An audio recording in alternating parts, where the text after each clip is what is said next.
Hello everyone. Today I'm here with the part 1 of Class 8 Prose Tsunami. A tsunami is a very large and powerful wave caused by earthquakes under the sea. The word tsunami originated from Japan. It means harbor waves. One should show acts of courage, care and compassion in the bitter struggle of survival and rehabilitation. Here are some stories of courage and survival. On 26th December 2004, a tsunami hit Thailand and parts of India such as the Andaman and Nicobar Islands and the Tamil Nadu coast.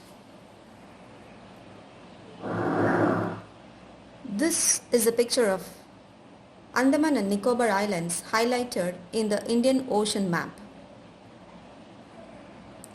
These stories are all from the Andaman and Nicobar archipelago. Archipelago means group of islands, as you can see in the picture. This first part of the lesson gives us some important and inspiring incidents. The first story is about Ignatius. His wife woke him up at 6 a.m. sensing an earthquake. Ignatius put the television on the ground to save it from the quake. Then all the members of the family rushed out. When the tremors stopped, tremors means a slight shake, they saw the sea rising. This caused them confusion. They ran, but in opposite direction, his wife was swept away. Her two children, along with her father and brother, were also lost. Thus, Ignatius lost his wife, two children, his father-in-law and his brother-in-law in the tsunami.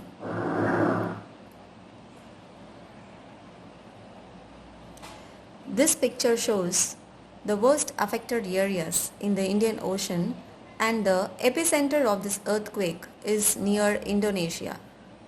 This is Indonesia and the epicenter is here. Next, Sanjeev was a policeman. He managed to save himself, his wife and his baby daughter. But then he heard the cry for help. Those were from John's wife.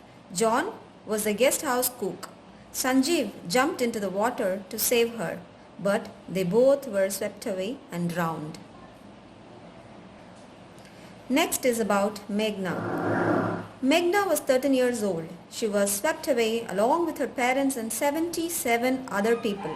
She held onto a wooden door and kept floating on it for 2 days. She was brought to the shore by a wave and saved. Next, Almas was 10 years old. The family was sleeping, but her father had woken up. He saw the water receding after the tremors.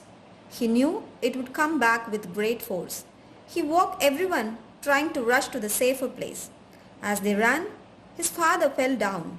Almas's father rushed to help him. Then came a big wave and swept them both away.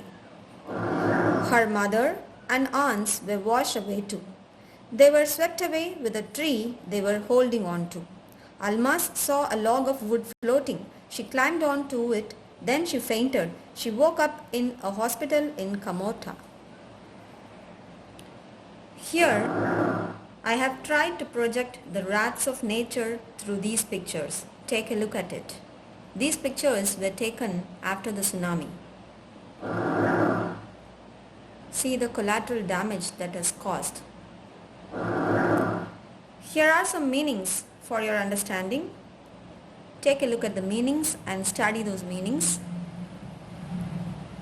That's all guys for today about the part 1 of this lesson. Meet you with the second part. Thank you and happy learning.